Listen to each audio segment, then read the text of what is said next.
This is Ernest from Earth, Chapter 10. Dat and Ernest prepared for bed and bunked down in Dat's room. Dat on his bed and Ernest on a mattress on the floor. The day had been a whirlwind, and both boys' minds raced with thoughts and feelings and questions they weren't sure how to ask. They lay quietly for a minute or two before Ernest started up their conversation with a simple observation. Mr. Ro's pretty funny. Yeah, Dat chuckled. He sure is. Doesn't he have any family? Ernest questioned. My dad said he used to have a wife and a daughter, but they got sick and died a long time ago.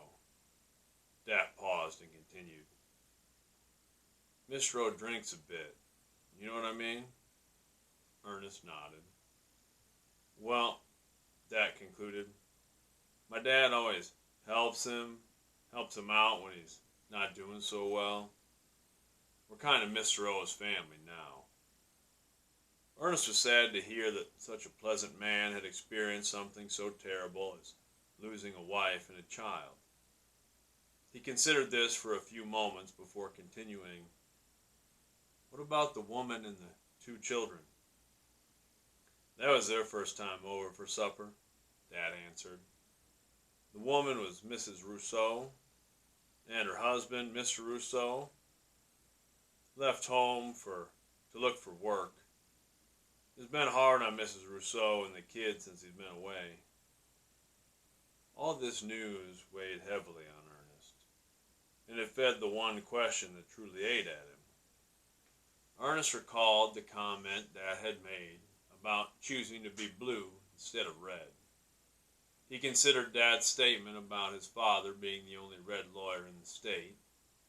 He thought about Mr. O saying Reds weren't allowed to train with blues in the Army, and he remembered again the history lessons of racial tensions and discrimination of Earth's past.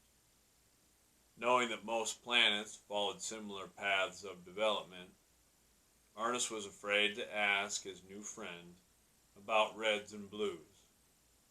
He was afraid what he might learn. Dad, Ernest began. Yeah?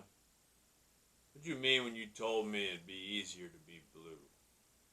Well, Dad surmised, here in Varen, well really, on all of Targ, there are people with red skin and people with blue skin.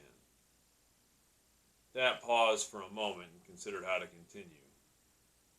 I didn't really mean anything by it, he added. I'm proud to be red. I just meant that blues have things easier, that's all. How do you mean? Ernest questioned. They just have more. What do you mean more? Just more. Blues can get better jobs and they live in nicer neighborhoods. They make all the laws so Reds don't have the same rights. Why not? I don't know, Dat said with an air of exasperation. Then he paused, realizing that he had responded a bit too sharply. Dat took a deep breath and exhaled slowly before propping himself up on his elbow to look over the side of the bed at Ernest, who sat upright on the mattress. Look, Dat continued more calmly, I don't know. There's no real reason blues have more than reds. They just got to some things first, I guess. They don't want anyone else to have them. Ernest nodded and looked down. Are people on Earth different colors? Dad asked. Yeah, Ernest replied. I mean, kind of. Everybody's pretty much some shade of peach or tan or brown. That must be nice, Dad supposed. Everyone looking so much alike. Probably easier to get along. Ernest smiled a bit as he considered the notion. People of Earth really did look pretty similar to each other when compared with the wide variety of life forms that had been discovered across the universe, and he found it peculiar that citizens of Earth had ever been divided by the color of their skin. The way a person's look doesn't matter much on Earth anymore, Ernest stated. But it wasn't always that way.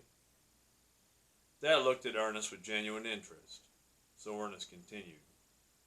People on Earth used to fight with other people who looked different or believed different things, but that was a long time ago. How did it change? Dad asked. Not exactly sure, Ernest answered. In school we learned that most social problems ended after we learned how to jump through space. We discovered life on other planets.